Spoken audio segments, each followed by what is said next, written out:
कर्पूरगौरं करुणावतारं संसारसारं भुजगेन्द्रहारं सदा वसन्तं हृदयारविन्दे भवं भवानी सहितं नमामि।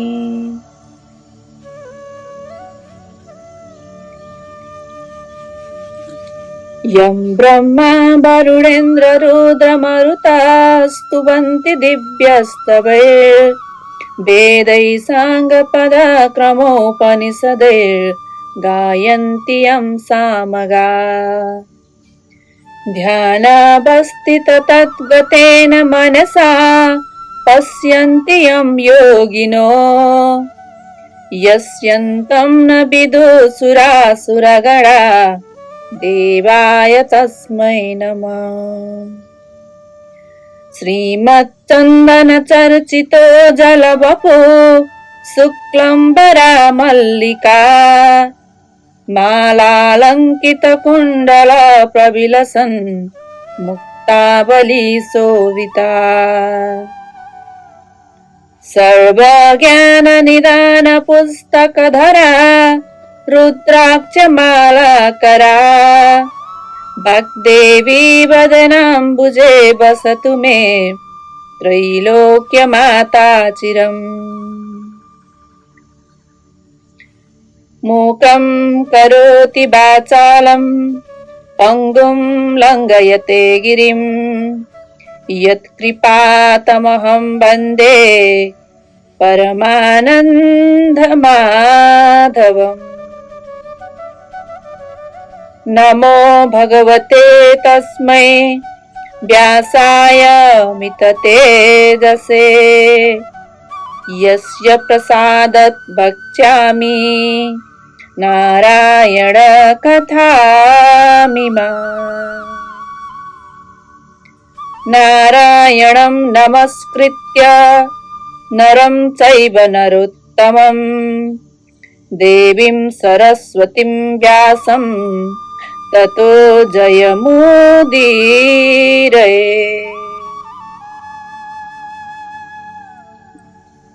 नमस्कार। आज श्री स्वस्तानी व्रत कथाको 14औं अध्याय वाचन गर्न गइरहेको छु। अथ 14औं अध्याय शिव श्वशुर गृहगमनम उपाख्यान।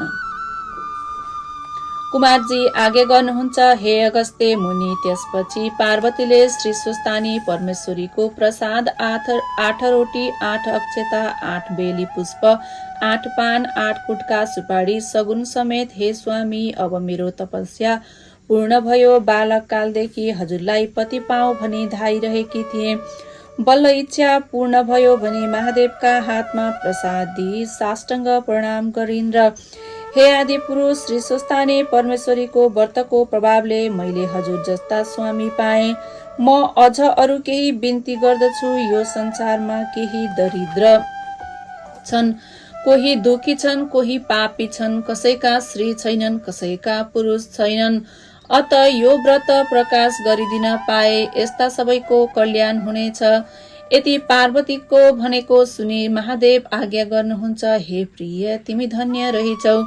संसारका दुखी दरिद्री प्रति तिम्रो मनमा यस्तो दया रहेछ। अब यसको उपाय सुन।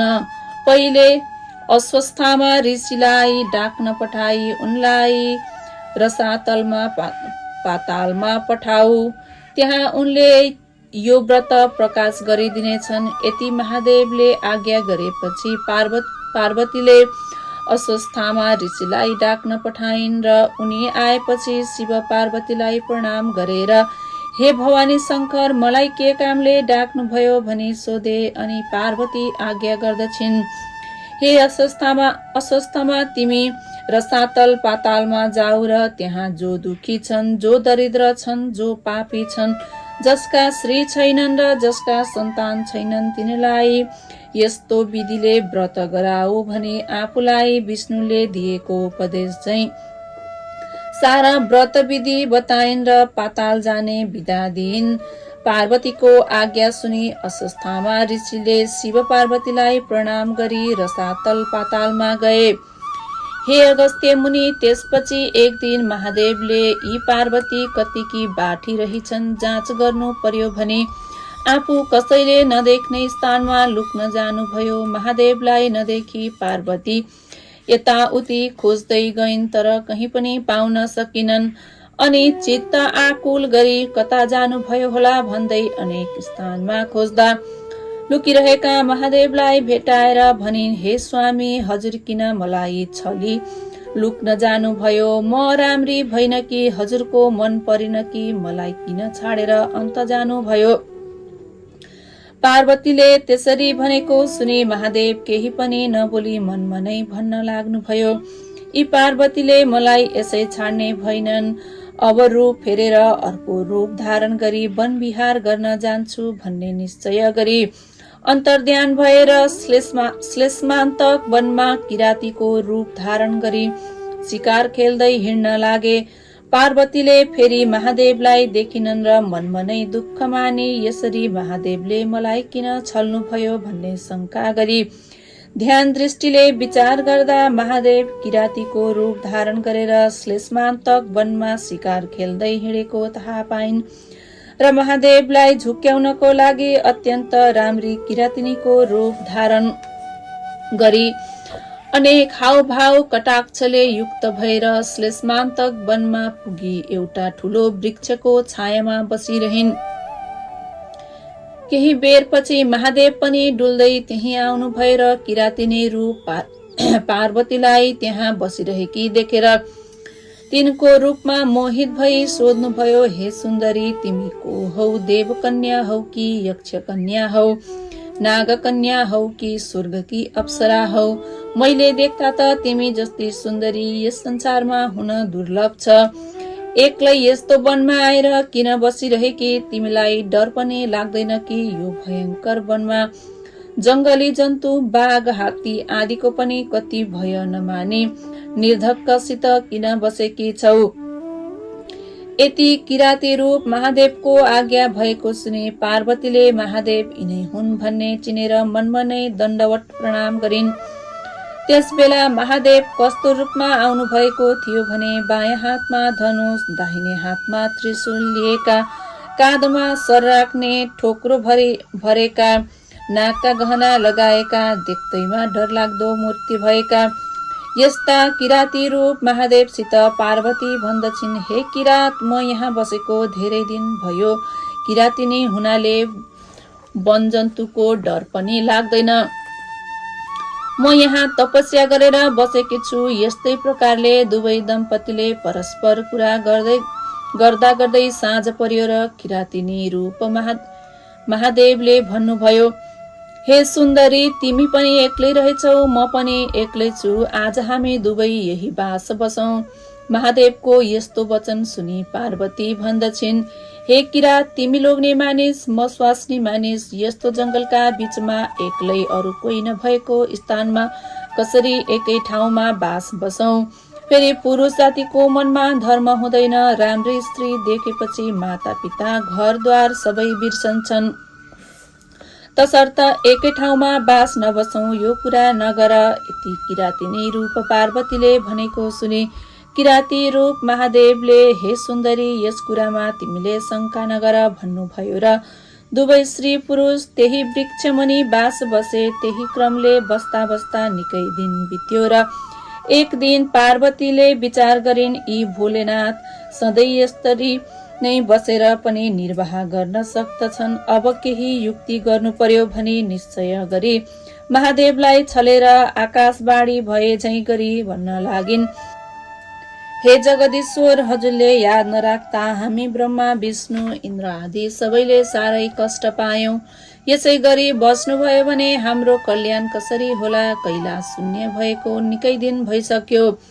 हे विषमध्वज, कैलाशको चर्चा गरी हाम्रो उद्धार गर्नुहोस्। हाम्रो यस्तो आकाशवाणी भएको सुने यो कसका उपर भनेको होला? फेरि म यहाँ आएको त कसैलाई पनि थाहा छैन भनेर यताउता हेर्दा कोही पत्ता पाउन नसकी देवताहरूले भने होलान् भनी चुप लागेर किरातिनी रूप पार्वतीलाई नदेखी खोज्न लाग्नुभयो। अनि पार्वती पनि केही थाहा नपाए झैं गरी फलफूल टिपेर खान लागेकी थिइन्। किरात रूप महादेव त्यहीँ पुगेर हे सुन्दरी तिमी कता गएकी थियौ, मैले तिमीलाई खोज्दा कहीँ पानी पाउन सकिन भन्नुभयो। अनि पार्वती भन्दछिन् हे किरात म कहीँ पनि गएकी छैन, भोक लाग्यो र कन्दमूल खोज्न हिँडेकी हुँ।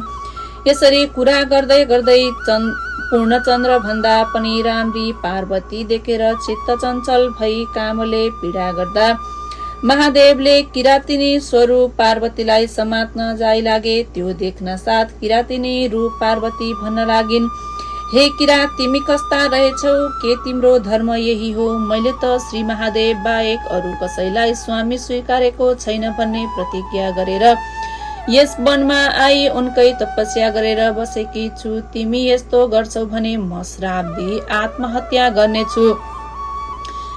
यति पार्वतीले भनेको सुने किरात रूप महादेवले भन्नुभयो, हे सुन्दरी तिम्रो यस्तो प्रतिज्ञा छ भने म उही महादेव हुँ।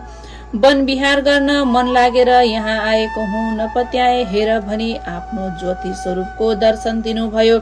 अनि पार्वतीले मनमा आनन्द मान्दै दण्डवत प्रणाम गरेर बिन्ती गरिन्, हे ईश्वर अब मेरा माता पिता कहाँ कन्यादान लिन हिँड्नुहोस्। यति सुनेर हुन्छ भनी किरातिनी स्वरूप पार्वतीका पछि लागे।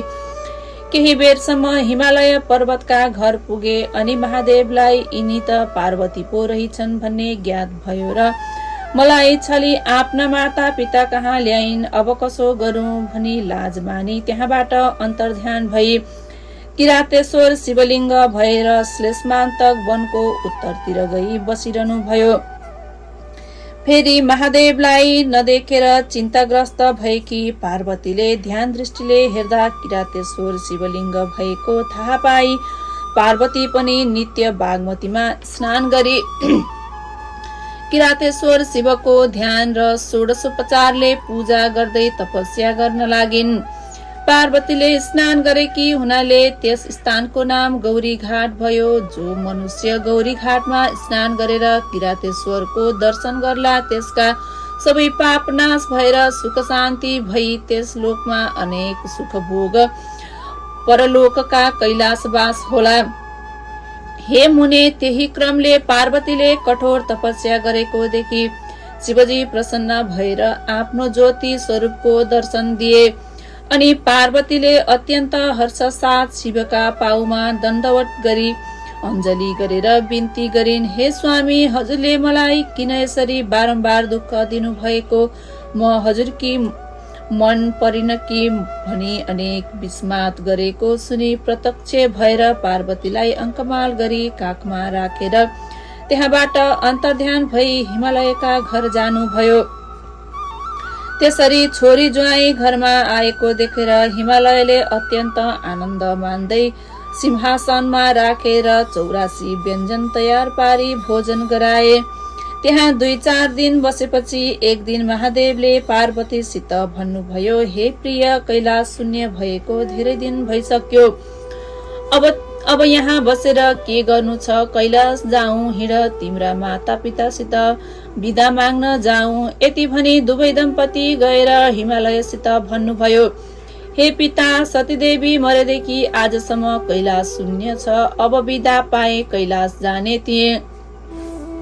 महादेवले आफूलाई हे पिता भनेर सम्बोधन गरेको सुनेर हिमालय अत्यन्त प्रसन्न भई बिन्ती गर्दछन्, हे त्रैलोक्यनाथ समस्त अखण्ड ब्रह्माण्डका सकल देवताहरूका पितामह हजुरले अज्ञानीलाई जस्तो मलाई हे पिता भन्नुभयो। अब मेरो समस्त अज्ञान नाश गरी स्वच्छ ज्ञान प्रदान गर्नुहोस्। सदैव हजुरको भक्तिमा मेरो चित्त लागिरहोस्। हे शशि शेखर पहिले पूजा गर्दछु भनी छोरी ज्वाइँ दुवैलाई नाना वस्त्र अलङ्कार पहिराई सिंहासनमा बसाली षोडशोपचारले पूजन गरी भोजन गराई अञ्जली जोडेर स्तुति गर्न लागे। हे भवानी शङ्कर जस्तै समुद्रका घर लक्ष्मी नारायण बस्दा समुद्रलाई आनन्द भए थियो, त्यस्तै तपाईँ दुवैजना मेरो घरमा बसिदिनाले मलाई आनन्द भइरहेको छ। हे ईश्वर हजुर कस्ता भने आफ्नो मायाले यो समस्त ब्रह्माण्डमा व्याप्त भएर रहने यस्ता हजुरलाई कोटि कोटि नमस्कार। फेरि समुद्र मन्थनमा निस्केको कालकुट विषले संसार दग्न हुन लाग्यो र हजुरले त्यो विष कण्ठमा राखी रक्षा गर्नु भएर नीलकण्ठ नाम रह्यो। यस्ता हजुरलाई कोटि कोटि नमस्कार छ। हे विश्वम्भर, आफूले सृष्टि गरी आफै संहार गर्ने यस्ता हजुरलाई कोटि कोटि नमस्कार छ। हे परब्रह्म, त्रिपुरासुर दैत्यलाई मार्दा हजुरको रथका अवयवहरू कस्ता थिए भने पृथ्वी नै रथ, 4 वेद रथका 4 घोडा, चन्द्र सूर्य रथका पाङ्ग्रा, ब्रह्मा राशिका सुमेरु पर्वत, धनु, शेषनाग, ताँदो र विष्णु भगवान बाण गरेर मार्ने यस्ता हजुरलाई कोटि कोटि नमस्कार छ।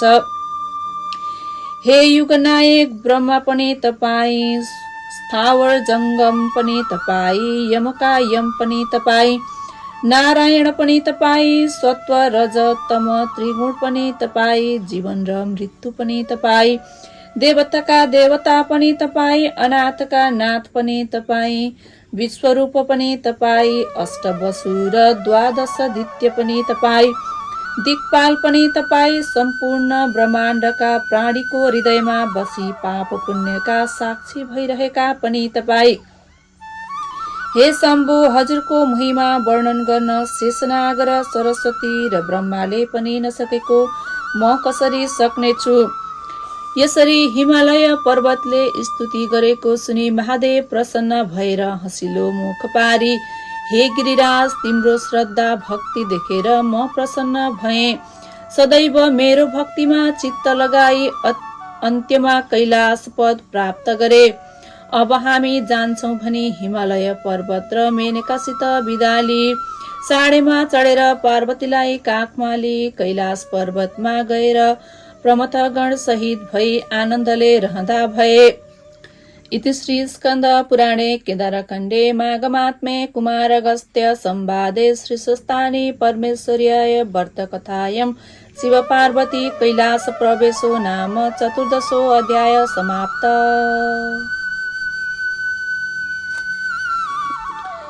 या कुन्देन्दु तुषारहार धवला, या शुभ्रवस्त्रावृता, या वीणावरदण्डमण्डितकरा, या श्वेतपद्मासना, या ब्रह्माच्युत शङ्कर प्रभृतिभिर्देवैः सदा वन्दिता, सा मां पातु सरस्वती भगवती निःशेषजाड्यपहा।